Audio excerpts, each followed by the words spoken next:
Ladies and gentlemen, distinguished guests, and to all those in attendance with us here today, I would just firstly like to warmly welcome you here.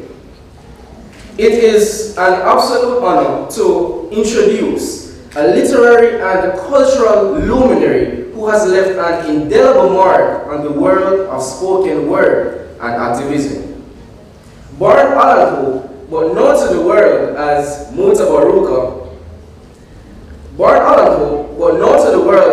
Mutabaruka, this Jamaican Rastafari dub poet, musician, actor, educator, and talk show host has carved a distinct niche for himself in the realms of art and expression. Mutabaruka, a name derived from the Rwandan language, translates to one who is always victorious. Indeed, his career has been nothing short of triumphant, as he seamlessly intertwined words and melodies to address some of the most pressing issues of our time.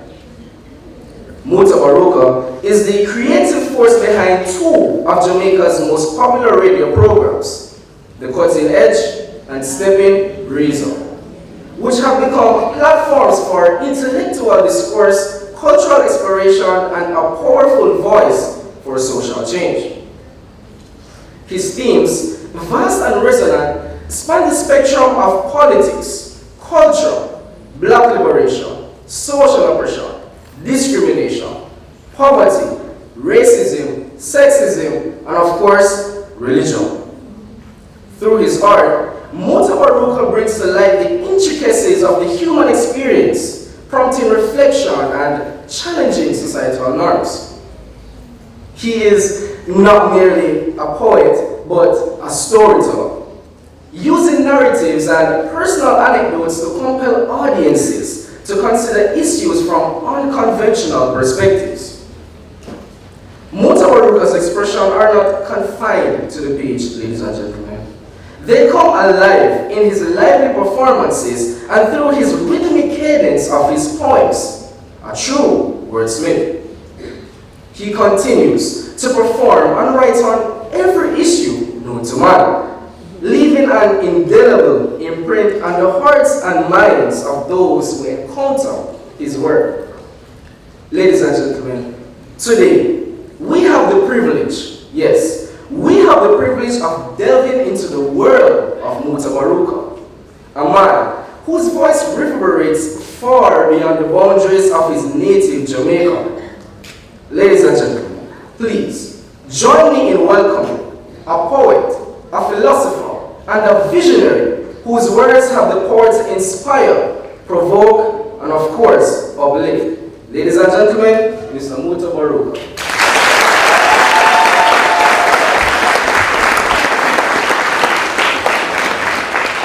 Morning. Pardon my English vibes, but we never passed English in school. I'm grown from here. My mother talk, my granny talk, and most Jamaican talk, I know we talk. So you have to understand the language where we use, and we know and understand, don't you? Yes. Alright, so here we go. Marcus Garvey we talk about, and we know say young people listening span kind of small. They talk to them too long. It's either them start to sleep or them start to fiddle with them iPhone. Or if a girl's young beside the boy, them start to behave a little weird and get her miserable, and then everybody start listening. So we don't want to make it too long, but depending on how we say how much people are asleep, they're going to cut short. You understand? So, and then we say the hunger again. Alright, so here we go. Marcus Garvey is one of the most known Jamaicans who inspire the world. When we say the world, we actually mean the world. Winston Churchill, former Prime Minister of England during the war, quoting Chinese politicians, quoting, and he had 20 million people are following him. 20 million people. is the command. Marcus Garvey come from St. Anne. I guess you must know that. You know that, don't you? Yes. Alright, well, 10 say yes, so I don't know. Marcus Garvey come from St. Anne. And as a child, him started to look on how things work. You know, them days they never went for white people. White people they everywhere and get to white people there. And one of my friends them used to play with. But a little girl, a little white girl. And in them days there, him never understand certain things, he never know certain things. You know, most children innocent of certain things. So even when them see fire, you have to tell them, so don't touch the fire. Because you experience fire burn. And I really find that most young people, they want to experience the fire burn and make it burn off them and before them hear what the elder say. So Marcus Garvey grew up in a situation like Jamaica. That's a normal youth. Grow up, you know. Then start to grow up to understand and realize certain things that are going on in a country and amongst black people. So at a young age, younger than who Mosiah is here, he started to take stock of really what is happening to black people all over the world. So he started to read, he started to ask questions, and he started to develop certain ideas in his head about what he thinks should happen. Now, how much people inside here know that Marcus Garvey formed the first political party in Jamaica? Alright? About 5 people put up their hand. How much people know the name of Mark? Don't not a cell phone, you know. I'm not talking to the teacher and talk. How much people know the name of Marcus Garvey political party? 4 people. So y'all get to one or y'all get up and tell me. When you hear what she said? Yes. What is up? Yes. She said People's Political Party. That is right. The People's Political Party, the first political party in Jamaica where Marcus Garvey did seem say him should get involved in the political thing in Jamaica so as to help to move the majority of people out of the colonialism that exists at the time. Because you know, most of the people who control the system is white people. They never have black people. As a matter of fact, there was a time when black people couldn't even work in a bank in Jamaica. Can you imagine that? So Marcus Garvey decided, say, he want to do something. And apart from saying he want to do something here, he decided he want to go to America. And he go to America and farm an organization, well, farm the organization, man and wife, farm the organization. How much people can tell me the name of Marcus Garvey? Over this on the right section. Alright, tell me. UNIA, that's it? Yes. What is the meaning of UNIA? What is what? What is what? What's the meaning of UNIA? What do you have to look at? You have to see glasses. The particle. Wow. Just me, you deserve a prize. Universal Negro Improvement Association. How much people here know the name of Marcus Garvey? Why is that helping to start the no, it's serious. We should have over with that. Alright, tell me. Get up and tell me. You have a book over there. You can't surprise us. You have a book over there. I don't know to iPhone. Not on iPhone. She named me Ashton Garvey. And ironically, his second wife named James Garvey.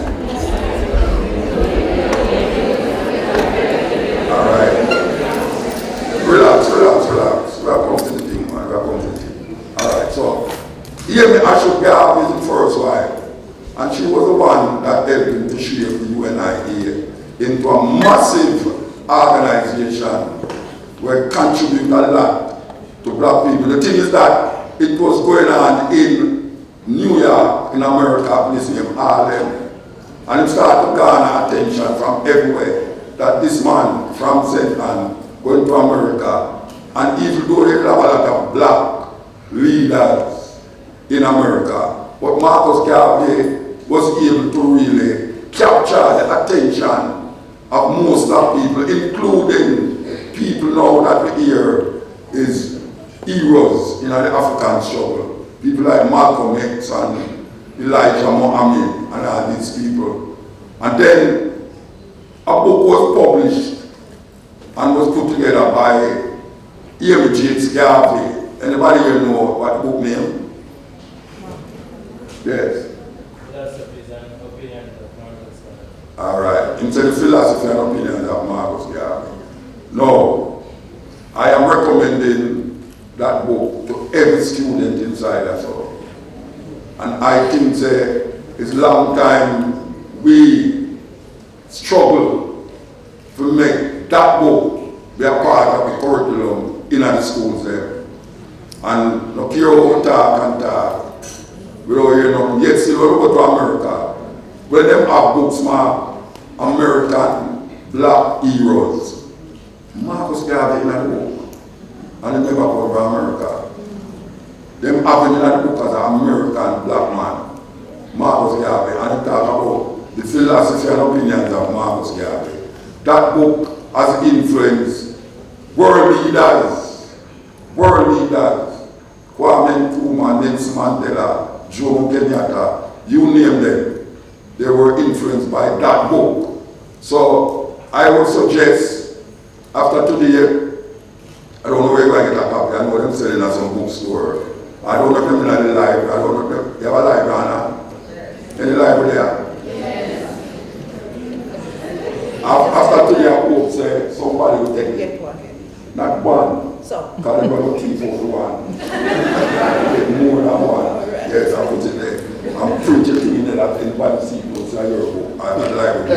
Yes. So I am recommending that book to the students, The Philosophy and Opinions of Marcus Garvey, put together by James Garvey. Now I was very fortunate to be taught by Marcus Garvey's son in school. He used to teach engineering. And that is my introduction to Garvey. That his eldest son used to teach at Kingston Technical High School. And then start to show me certain things. In them days, the teacher them about the autobiography of Malcolm X. That was banned. How many people know that most books dealing with black and African things was banned in Jamaica? Anybody know that? You know what? You're serious? No, you have to come. That's what you have to come.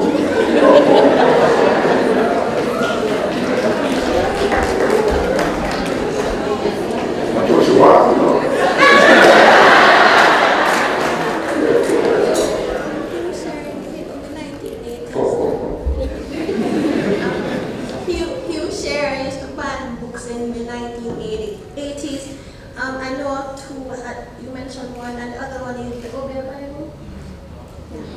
Who teach these things? Yes, on the radio. On the radio? Oh, that's one night.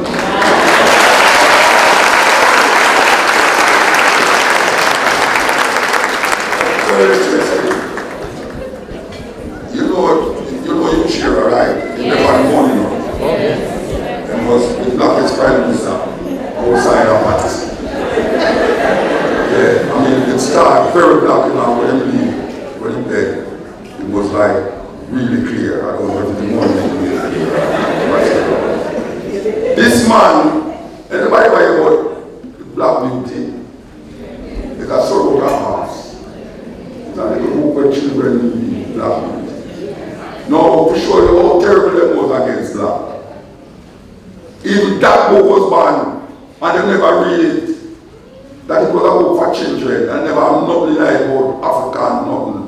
But because it's a black, they ban it. So that is, in that time, you know, say, the idea of being black was a terrible thing, and you can't even know that too, because everything black bad. People afraid of black cat. Afraid. If a black cat bad, but they must walk the other way. Sorry for you that they didn't know it, so you can't get to know that. Most things black, ugly. You're black, you're getting picky like black pepper green. And now we see people scared of them skin color. Marcus Garvey come tell you, say, black is beautiful, man. And no matter what the man say, because in the old-time Bible, they used to see pictures of the devil and the angels. And the angels, them white. They have white gowns, white wing, white everything. And when you look down in hell, appear black people down there. Appear black people. So black become a stigma all over the place, especially in the Western world, become a stigma. Marcus Garvey recognized these things and he decides he's going to put them things there to rest and show African people, say, look here, we're African, you know, no matter where you come from. And Peter can sing it, no matter where you come from, as long as he's a black man, he's an African. So he became what he called a Pan-Africanist. Anybody know what Pan-African means? Anybody know, look at the dictionary, anybody know what Pan is? When somebody says Pan-African. Pan. No. Pan means all. Anytime you say Pan, the Pan of word is all. So when you say Pan-African, you say all Africans. That is what Marcus Garvey was talking about. A Pan-Africanist world where African people, no matter where they is and where they come from, must unite and start to understand themselves. Marcus Garvey said, a people without a knowledge of their history is like a tree without root. A people without a knowledge of their history is like a tree without root. And most Jamaican people don't know their history. They know as far back as when they were born. And some are young, some don't know far back. So we understand, say, history is what decides what is happening now. It is because of history why what is happening now. And yesterday was historical. If you don't ever take notice of it. What was the historical event that took place yesterday? We are there still. We're still there, survive. And tomorrow will be our next day, and today will be history. But Marcus Garvey tell you about, we never really, as African people, the day Africans are jump up and talk about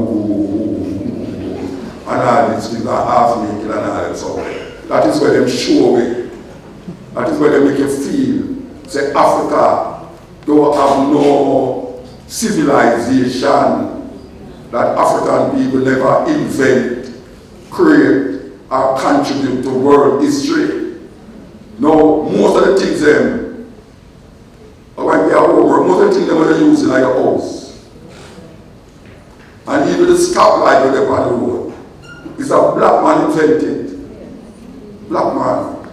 And it's a peanut butter. A black man come up with the idea there about peanut butter.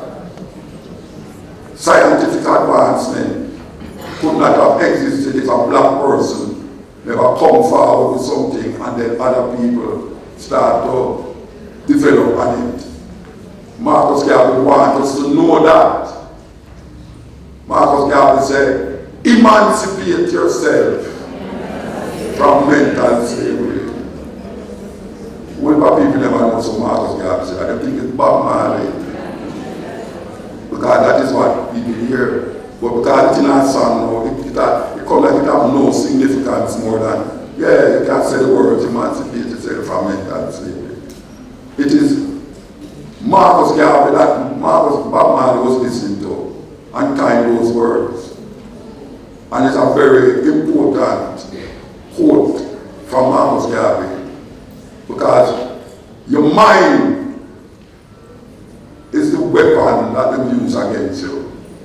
The greatest weapon in the hands of the oppressor is the mind of the oppressed. And that is what they use. And you can see every day in the Jamaican society, it's as if Marcus Garvey never born. Because always the things that boy has to know. It's like people that say you need another Marcus Garvey. No, next Marcus Garvey not coming nowhere. Because the table was set already. All you have to do is sit down it and dine. And now you're creating complication with your head. And you make all sorts of influences overshadow your history, your culture, and your understanding of life. And we see more young people now. It's amazing that more young people are dead than old people. It's weird. Like, old people just lay down at their bed, 80, 90, and then one day, them granddad come up and say, Mommy, and when they look at them and see I have home, they say, Mommy dead. You expect that. But you don't expect a youth, 18, 19, 20, so let's say, and you hear say, yeah, when there. And I have 1 month in a year from him, and if more year police find him, I'll beat or something. You don't expect that. That grandmothers are buried, grandpicnic. How the hell we reach this up? How we reach your grandmother after a ball and I say, well, I don't have money to bury my grandson. Meanwhile, the grandson over there do the care. But we are going in the society and we are going with him. Because we get so influenced by now. If you had known our history, the influence that art have found now would have just passed like breeze. Marcus Garvey wanted us to understand how important life is. That when you look on our sister now, one of the time I didn't say, it's a church, it's all yeah, a church.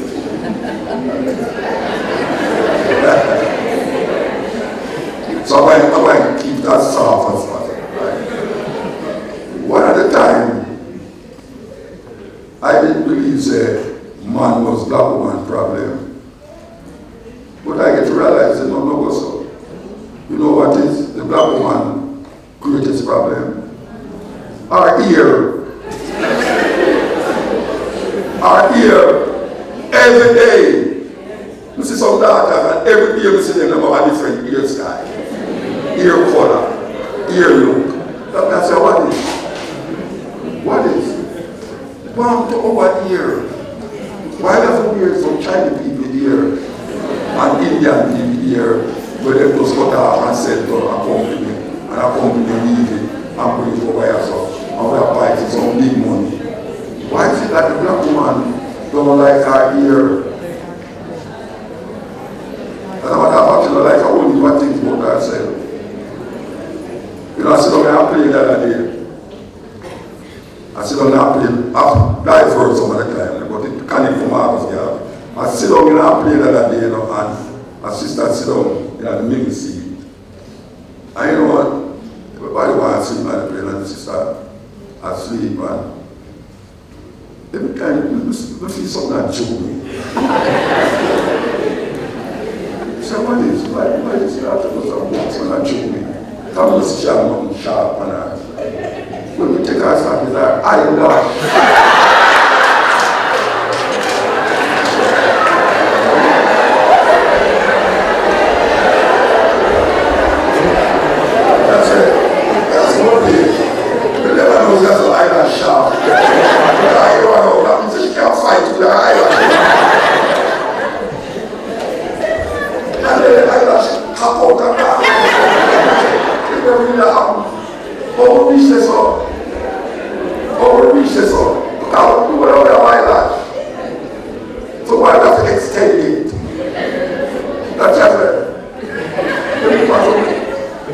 And then we realized that, yes, it's true, you know.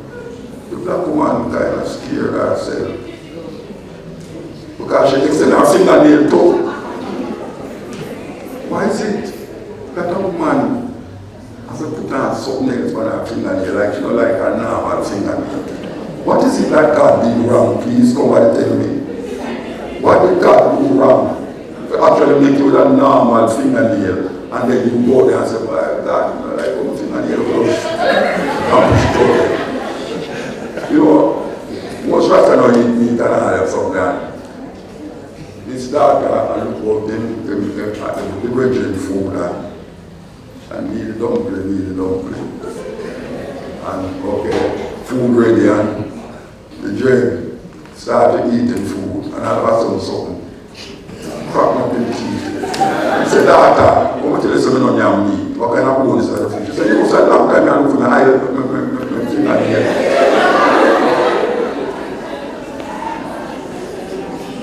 Enhancement of breast, enhancement of bottom, enhancement of ear. You see some ladies that walk now with all look like dreadlocks. I mean, I say, wow. You know much time rasta man get beaten and get tossed. Dirty head rasta, this, that rasta.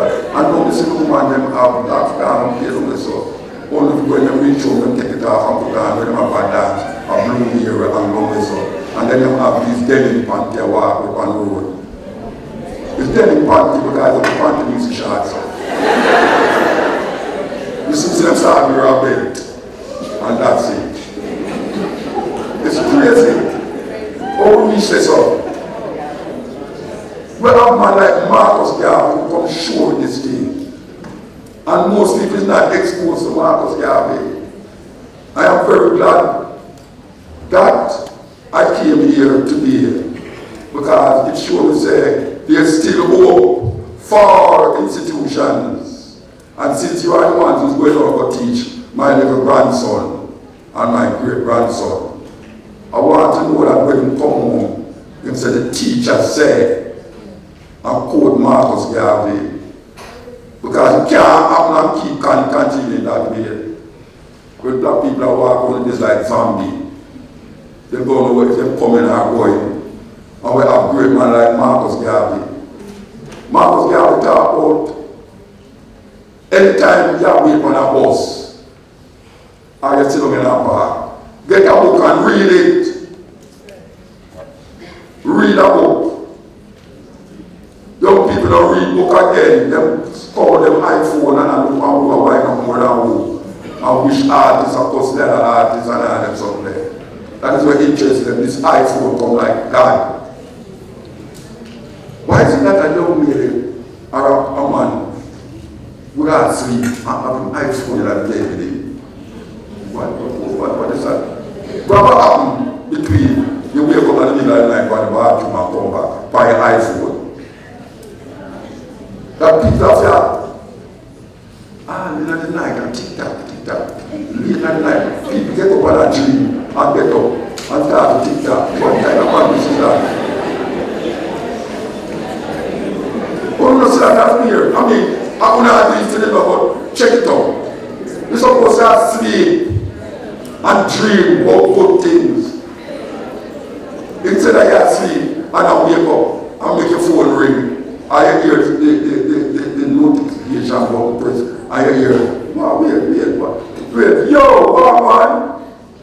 What kind of man? What kind of man is that? Our wishes are. Our wishes are when artists can talk on the radio or in a YouTube and say this is the worst thing about a young lady. And I want to say, yeah. Oh, Jesus. What kind of mindset we have that now we take terrible things to be good things? We are upside down. That means young people, them upside down. They want to look at the world, grow the other way, but grow the other way is still the world, so we don't know how to manage. Why is it that you hardly find young people a read a book? When I talk about school, them iPhone. When I talk about read a book. Granted, say somehow we could have can't see good, but a book is a book. And now we have things where you couldn't believe it in the iPhone. Everything where you want when at the iPhone. Yet still when you them click the button, it's not education they want to deal with. It's something called philosophical madness. We are going. And it's in our head. It's in our young people's head. It panic. It's like a panic you bring to some satellite up so that is on that. Then why project? All still so. We don't move. We don't move. Why is it that the school they go teach the philosophy opinion of Marcus Garvey in the school? Because most of the teachers don't know nothing about Marcus Garvey need that. I don't blame on the student then. I go to school and I ask a question, just like when I asked a while ago. What is the meaning of UNIA? And when you look in there, please bright up, you know, and the teacher is on the iPhone. And I said, easy. And the teacher didn't talk about guess what now. If you have to look in on the iPhone, that means the question or answer. Yet you read that talk about teach Marcus Garvey in school, and we realize about the teacher doesn't know about Marcus Garvey to teach Marcus Garvey. So it is very important that we start from the top of the river. The teacher them, the educational system must incorporate Marcus Garvey in the curriculum. You first clap, man. I said clap. The student them must have a level of consciousness. When they go to the school and say, tell me something, how come our first national hero, the first national hero, the most important of all the national heroes there, the most widely known of all the heroes there, most youth in a school don't know nothing about him. That doesn't make sense. You go to America, you talk about the president of America, and you have class like this. Everybody, a quote, president, go right to Donald Trump. Then we recognize Joe Biden yet, because Donald Trump look like him very popular, whatever it is. But, whatever it is, now I advocate for that, and years ago I advocate for it. And you can program we have on the radio and everything. Can we use a program where we think say we can make a difference in the mindset? Now we give to the sister woman, so I say the mindset of you them. I will not worry about you to listen. But you spend most of the time in a school. Most of the time in a school. And when you go out and on TV, you go on game or the iPhone. Marcus Garvey get X out time. We come here basically to say the teachers in these institutions must lobby for the curriculum to include Marcus, Mosiah, Garvey, a man can't so popular as that all over the world. Anywhere you go in America, and you mentioned Marcus Garvey, you have some school where the youth never tell you from who did know about Marcus Garvey, the first deportee. Yeah, he was a deportee. He wanted to start a shipping line in the Black Star Line. And what he was doing was trying to make it become a co-op where people send money to it that he could have given 3 ships in the lab. And guess what? Them do survey. Them charging for using the mail. Fraudulently collecting money under false pretense. And locking up for 5 years in America. Marcus Garvey got prison for 5 years in America. And was deported to Jamaica. No, I only probably never know that. That he was the first deportee. I don't know if I've been deported before that.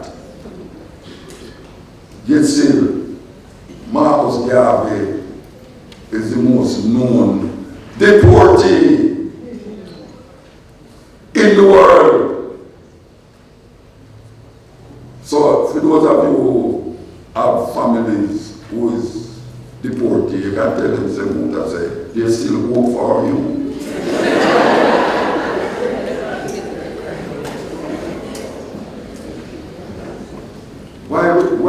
Why we stigmatize anything African? They don't tell you about Africa in a school. We don't know what a school is, but they don't tell you about Africa in a school. All the things that you know about Africa is negative. And then start the history. That's why Marcus Garvey say, a people of knowledge of history like a tree goes, you know. Because when we hear about Africa, the first thing come to our mind is that African was brought here as slaves. That is what we know about Africa, you know. Yeah, we were slaves. We come here as slaves.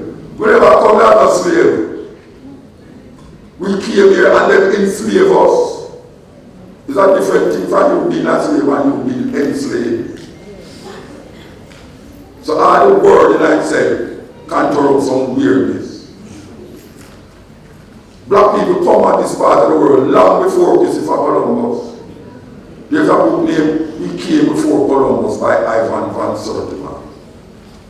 When you know you can Google it. It'll show you how the ship them from the west coast of Africa reach us up with African people, just like a hurricane.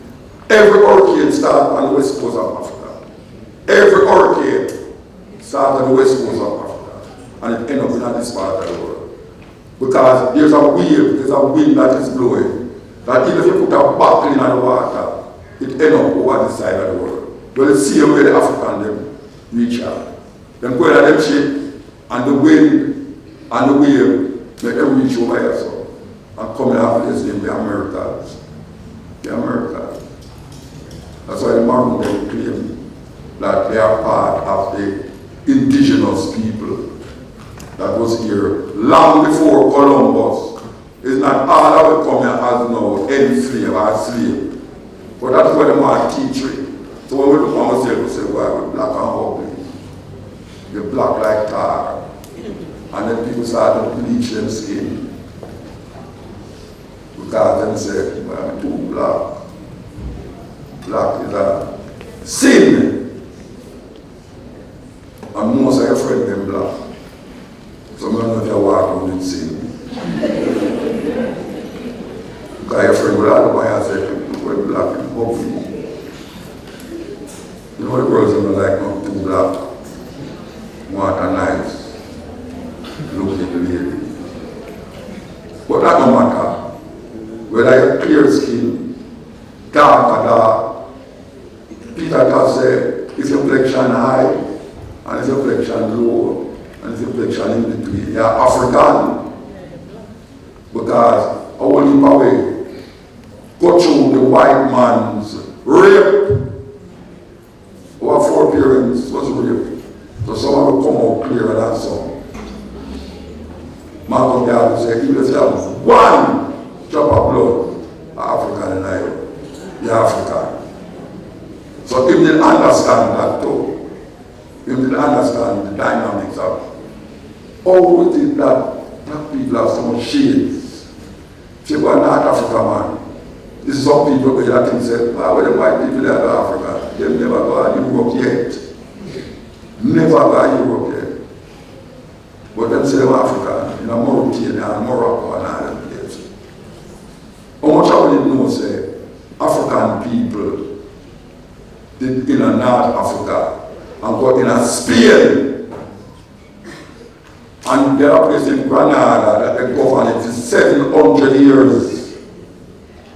Black people influence was in Spain. And if you go to a place there, Bordeaux, and you look on the road, and you look on the building there, there's black people building there. So when we ask them on them, so tell me something. All them stone, they worry about them stone, they got about and them have cement and all them something. They say, why, you don't know about but in them days, the man them come from North Africa, them call them the Moors. They used to know how to build these things. We don't know that. We don't know that black people live in a Spain for 700 years and become part of the cultural expression of Spain. 1492, a guy named Christopher Columbus decides that he will go to India. We are connected to Marcus Garvey, so don't feel said divert. If say want to go to India, what am I going to travel? Westward. Nobody wanted to go with him because according to the European, the world was flat. And if you go too far, they will drop off. And Gulliver, dragon and this and that outside there. Because when they look and them see the horizon, you know, them say, no sir, we don't venture so far. But Columbus go to King Ferdinand and Queen Isabella and say, look, he will take the voyage. But he couldn't get no real sailor to follow him. So they go in the prison in Spain and take out the criminal them and promise them land and gold. And say if they go with Christopher Columbus, they will get land and gold. So appear thief and murderer and rapist, they on the boat them with Christopher Columbus. And they might travel west and think, say, oh, reach out India and never know what goes around, come around. And they end up in this place here, these places where they call the West Indies, a mistake by any nature. Because Christopher Columbus thought that he was in India. He thought that he was in India. And because he was traveling west, he said, this is the west of India. Those the West Indies. I'm not Indian. Most of the insiders are not Indian. Most of them prefer to say only is West Indian than say only is African. How them get to figure that? How them get to have the University of the West Indies? And everybody, ambition is to go there. But we know that mostly African people in that university. How them get to talk about we are African, we are Jamaican. J.U. Jamaican. Tell a man say African, and start say, no sir, I'm not Jamaican, I'm African. Not Jamaican, I never go to Africa yet. You don't have to go to Africa to be an African. If a cowman and a pig pen, it's not a pig. If not, I will say, because the man and a pig pen, the boy must say, see him here. Cow in a pig pen is a cow. African in this world is African. They're separated from the landmass. And we're proud of the things that they give us. Proud of it. And we have argument over it. Not Jamaican, not African, not Jamaican. Let's say so. I will leave for them. We ask them, all right, so which part your parents come from?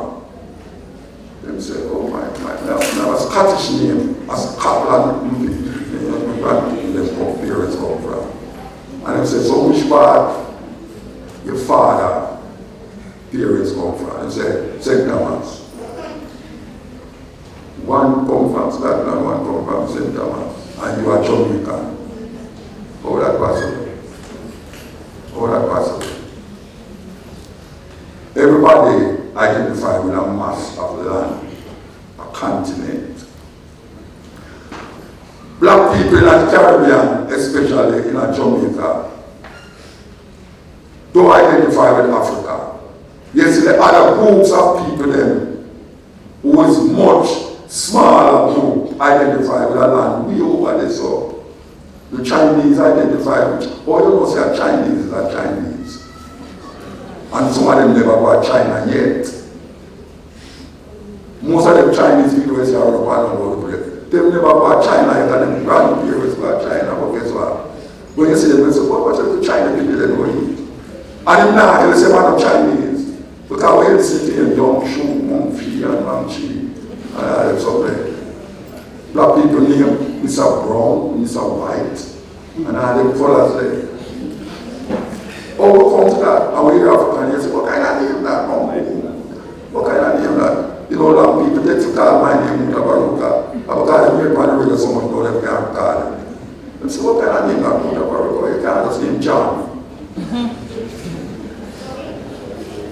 It's crazy. It's crazy, man. That's why it's so important to that with Marcus Garvey. Because my first connection with myself as an African is with Marcus Garvey, philosophy and opinion. In a school, Marcus Garvey Jr. teach, and underneath the table, and then the music with certain book. Because when I'm having to listen to certain speeches by Malcolm X and all these people, we used to tear out the cover and book them and put some little love novel cover upon the book them. Because them days it was banned. And just like how you can go to jail for ganja, if police catch you with them book there, you can go to jail see it.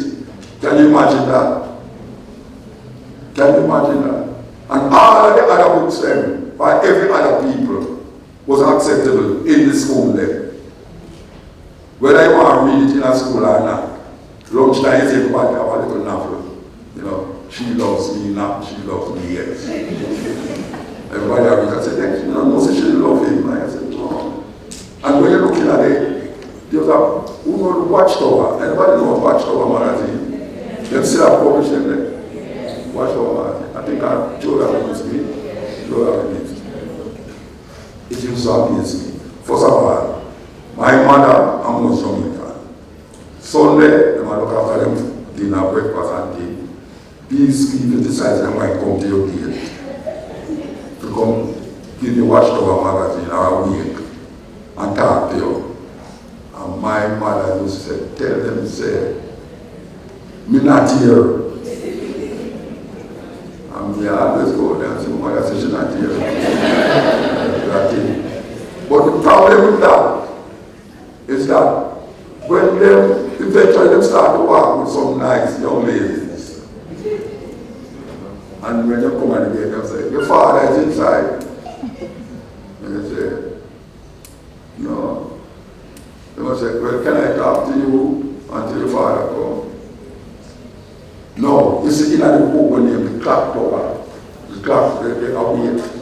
When you look in there, not one black person in the magazine. It's always some white people. And them all look so. Why are you down with them outside? That's it. What is this? And you know they go the perfect family according to them. Mother, father, son, and daughter, and a little dog. We accept that as normal. Black people accept that as normal. So you say anytime a man have 3-4 picnic, even if I saw the same man, them start to look down on the woman. They can come up with for 4 times in the one man. And that's the foolishness there. Them do that. But no, them do that. The young man had picnic up, post picnic now and said, sorry, sir, my mother didn't have any more picnic. And I had them here. But in the magazine, them why you read it, you know. The perfect family are always looking up. But most people, they tell them about God, about them look. Don't you know that God is omnipresent? What omnipresent means? Then if God is everywhere, then you can't just sit on your son and talk and that's why. If you have to look up to talk to God, you're not omnipresent. You're not everywhere. So that is a mindset that them give it. Because them say, God has it in you. So God in you now. Who did it so? I put it to you that it's you in a God. All of it in a God. Because there's no way you can escape that. You know, you have some preaching, and I tell you, go and go ahead and kill people and everything. Kill a man and police are running down, and when him a run, him escape, and you are sitting in waiting. I'm telling you that God them escape the police, you know. Because after turn the boy around the car and the police coming out, I said, serious, God make you escape from killing the man. The police never get you because God will protect you. Only by your thing that way there. But them amongst them, I know them.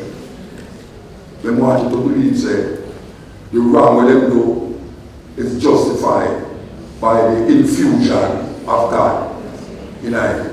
And that's the most people do. Marcus Garvey was a Christian. He believed in a God. And he showed certain attributes that he must say, he must obey the law of the land.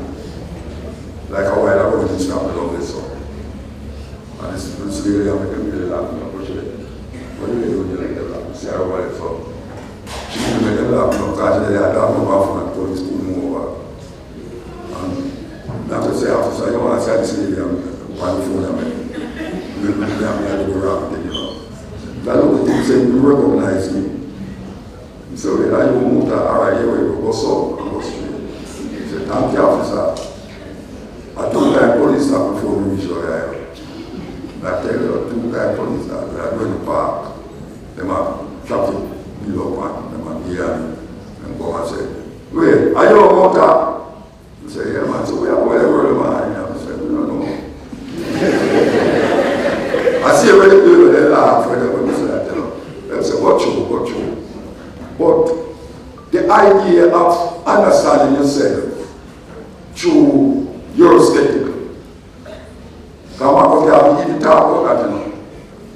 He said, the white man, it's not a philosophy and opinion. If the white man wants to see God through a white spectacle, let him do it.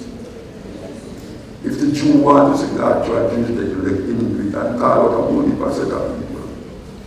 He said, we Africans, only it might be, must see God through our spectacle. I'm not sure you say, that people, you must look on God. In that way, you look on yourself.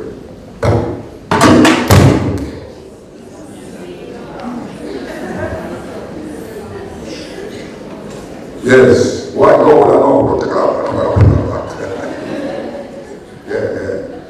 Yeah, so, Marcus have that dark spectacle. Look through verse, the cigar, and stop looking through the colonial master of them spectacle. Because it does not help us. For 500 years, it not help me. And how we are going to develop that? We have to dig deep into ourselves, understanding ourselves, and knowing that we, as African people, did great things in history, and we can still do great things again. That is a quote from Marcus Garvey.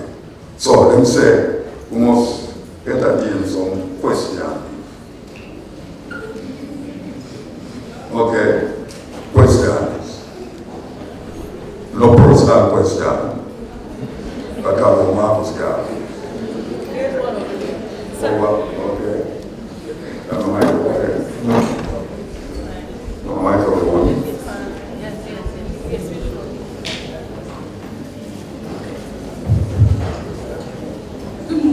Good morning. Morning. Good morning, sir. So, when I was in first form at Manchester High School. Good morning, sir. Okay, I was saying that when I was in first form at Manchester High School, civics was a subject there.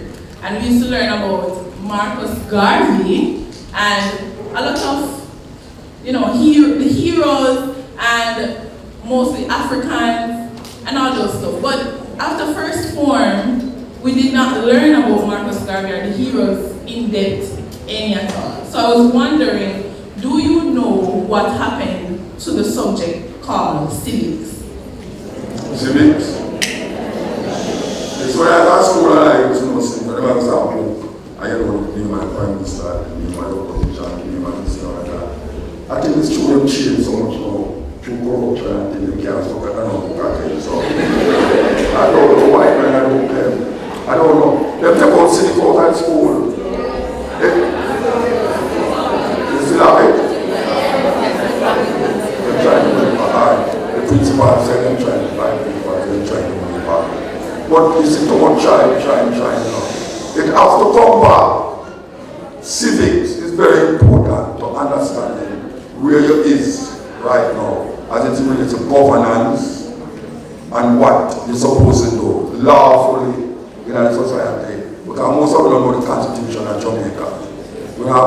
know police say something and do something to you, and you can't go against them and say, because you don't know your rights.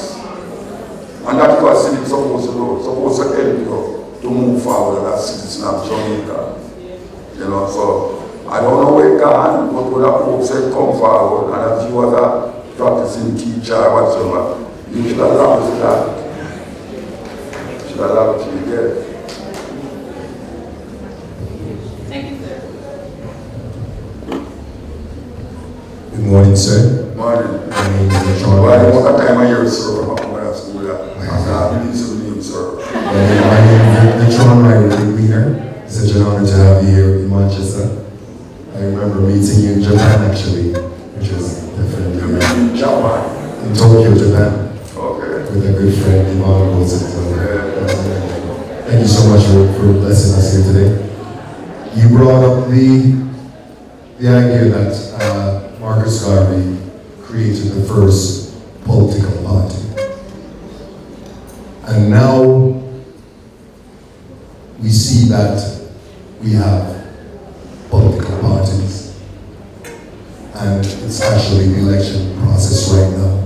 In terms of the unity that Marcus Garvey would want for all of us, African, Jamaican, or however you want to put it. In terms of real unity, can you tell us the legal process for Jamaica to have its identity?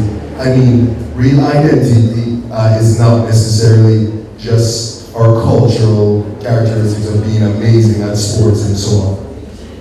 So, in terms of what Marcus Garvey would want for us as a nation, what is the legal process for Jamaica to have its real identity? True voting and all these things. We're at that. No, we're not that. Legal, when you put legal in it, so like I said, you need Oh, absolutely, and that's a very good question. Yes, legally, in order for us as a country to have an identity, the real identity, that of which Marcus Garvey spoke of. What all OUGH need to happen now in the present time for Jamaica to truly have its real identity, meaning that we are no longer beneath an empire, right? We have our own self-autonomy.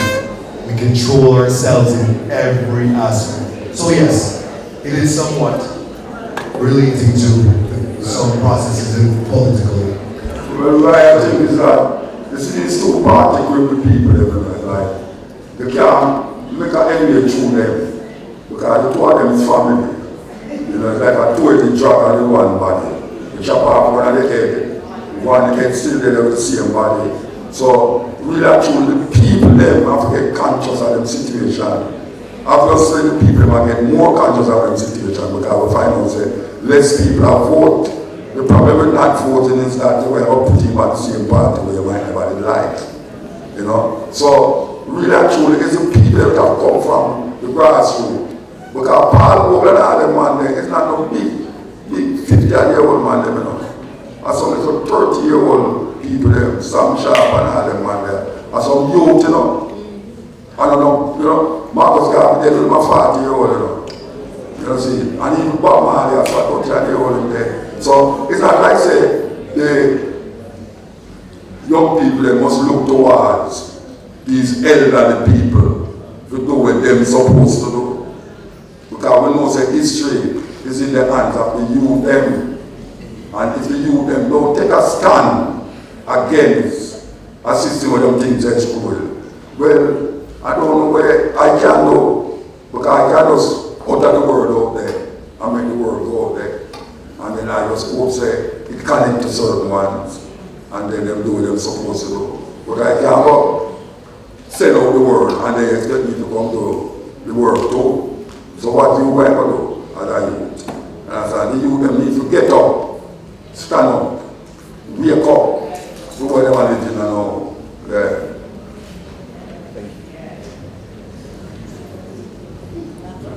All right, with that, we think over again and all that. The paper that was given to him. I got a question. I just want to say how much you keep asking the question, how we get better.